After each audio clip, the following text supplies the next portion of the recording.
Alrighty, what's going on everyone? Welcome back to another video. Today, what we are going to be going over is the exact steps I think you need to take no matter what industry it is, but obviously we are going to focus on sales. But the steps I think that someone should take if you're a complete beginner to get from absolute point A, $0 a month and making money online to actually at a point of making at least $10,000 per month. We're feeling a lot better. We were sick for a couple weeks, so we were a little bit lacking on the content, but here we are. We're back. Watch fully to the end of this video because you guys need to get every last step that I'm going over in order to be able to apply all of them to get to making 10K a month. Let's go. So starting out with pretty much just number one, right? The first thing I think someone should do before getting into any industry or looking into stuff or getting mentors, whatever it is, right? You need to sit down with yourself and ask you what kind of goals that you have. You need to write them out, right? There was a long period of time that I actually had a big poster board from Walgreens taped to my ceiling with the goals that I have in mind, right? And I did that just so every single day that I woke up, I knew exactly what I was working towards, right? And just not letting all the bullshit kind of get to you, right? During every single day. So every single day, I would wake up, I would know exactly what I'm working towards. So you guys need to write out short-term goals, long-term goals, so you guys can proactively get to these goals. I had a really close friend of mine one time tell me when I was first starting in the online space that if you're not waking up and you're not being proactive and you're not proactively working towards the goals you have, you're just going through the motions and it's not going to get you anywhere. Huge piece of advice. I'm probably sure if the guy that told me that, I'm not going to dox his name, but the guy that told me that, if he's watching, he'll know exactly who he is. I mean, he's very successful himself. So once you actually have these goals set in place, write them down, put them as your lock screen, put them on your wall, put them everywhere. So every single time you do something that's not actually getting you to where you want to be, you honestly feel guilty about it and you get back to being locked in. That's step one, writing out the goals that you have for yourself. Step two is find one niche or thing that you want to work in, right? Obviously, if you're watching this kind of content, you're watching my page, that niche is probably online sales, right? Remote high ticket sales. What you guys need to do is lock in on remote high ticket sales. You guys should be doing all kinds of research, all kinds of free access, YouTube videos, webinars, all of the free resources you guys possibly can get to actually understand the industry that you're about to go all in on. Now, the biggest part as well is just having one thing, right? You shouldn't be trying remote sales for the first time, as well as trying e-commerce for the first time, as well as trying affiliate marketing and copywriting or day trading, right? You should not be doing too many things at once. I hear so many people that I talk to that are beginners in the online space of making money say that they have a million different things going on. I asked them, well, what do you got going on now? They're like, oh, I'm a copywriter. I have a clothing brand. I do this, that, the third, Uber. Dude, chill. Find one thing so you guys can hyper focus on one skill, right? In order to be successful, in order to be good at anything whatsoever, you need to be able to give it your 100%. If you're only giving it 20% and 20% to other stuff, right? You're not going to be as good as you possibly can be. And that's how you actually become a killer and you become successful when you are the top 1% at what you do. And the only way you get there is being able to hyper focus on one thing and get to where you need to be and fucking grind. Step three. This one is kind of a tough pill to swallow, right? This one has a little bit of tough love in it, but you need to find someone that is where you want to be, that does what you want to do, and that is already successful, and you need to get help from that, right? You don't need to be asking mom, dad. You don't need to be asking your neighbor. You don't need to be asking your teachers, your professors. You don't need to be asking those kind of people that aren't where you want to be for advice. And that is a really tough pill to swallow for some of you guys, right? A lot of people take advice from their parents. A lot of people take advice from family, closest friends. But there is absolutely no fucking reason why you're taking advice from someone that is not where you want to be in life. And that is a tough pill to swallow, but that is the first thing you guys have to realize. You guys need to find someone.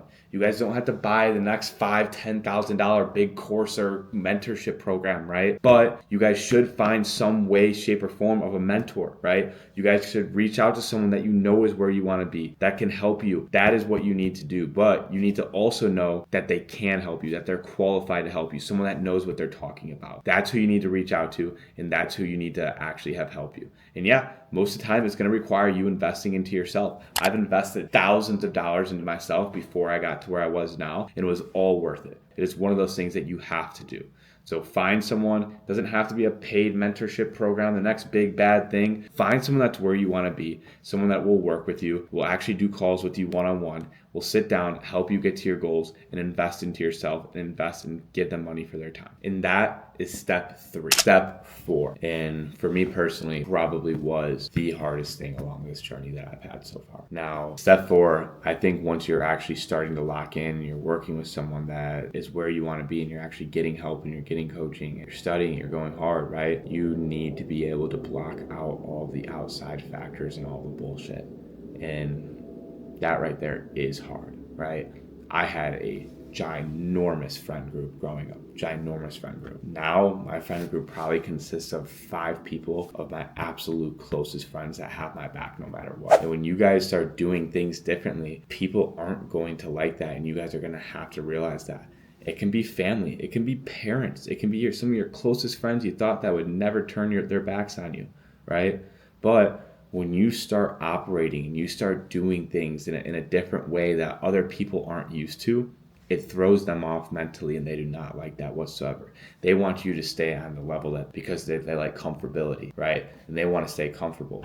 So seeing you doing something better, or even having the chance of being better, right? They're going to shit on you for it. They're going to try to bring you back down to their level so they can keep you there forever. So you're just like them, right? But nice thing is, as well, as you guys will also realize who your closest people are, who your real friends are. And family members, right? The people that stick with you, the people that support you, the people that even when you sound a little fucking crazy about the things you're doing and you still have people supporting you, those are the people that you're going to want to keep around forever. That should benefit off of you when you're doing well too. But blocking out all of the bullshit is a huge thing, right? The partying, the drinking, the this, the that, the third, the going out to eat every single day. Like, you need to lock, right? You need to fully lock in and stay focused. I'm telling you guys, like, you guys would be surprised if you guys actually took just 90 days. Even, I'm not even talking a year. If you guys took 90 days every single day and you guys consistently worked towards a goal and studied and grinded and got coached and learned and expanded your knowledge, you guys would be absolutely shocked at how much really can change in 90 days. So I think step 4, the biggest thing, is shielding yourself from all the bullshit, from the things that bring you down, and actually just have that pretty much tunnel vision on knowing where you want to be and work straight towards it, and don't let anyone stop you or bring you down in the process. And last but not least, I would say step 5. Step 5 is probably at the point to where you honestly might start seeing some results already, right? It might start working out. You might start making 3, 4, 5K a month online, right? You might land that first setter position. But along the way, you need to also keep working hard and remind yourself of why you do what you do. Maybe you get to the goal of making 10K a month, right? And it's even happened to me. You get to the goal of making 10K a month and you're like, you get a little bit of comfortable. Like, you do. It's all you've ever wanted is 10K a month, but you also have to realize everything that you went to even get to making 10K a month. And now you have to implement pretty much the same process, the same work ethic, the same struggles, the same working late hours, right? To get to $20,000 per month. Then from there, $30,000 per month, right? It's all a repeating process of just working hard, working hard, working hard. And yeah, throughout that way, in that journey, you are going to fail, right? You're going to fall on your fucking face, right? It has happened to me. Everyone fails, but the people that actually do well are the ones that can get back up, keep pushing themselves even after they fail. Pretty much the last step, I would say, even once you start getting to your goals, is to keep pushing yourself beyond more and more and more, and really just don't get comfortable, because it'll just waste time. Other than that, guys, I really do think those 5 things, pretty much kind of in order, I guess, can really help anyone get to their goals of even making 10K a month online. Now, I think in our next actual YouTube video and next piece of content we're going to be putting out should be about 4 days after that this one posts, give or take a couple days. But we are going to be posting a full-on step-by-step beginner guide on how to become an appointment setter in the remote online sales space.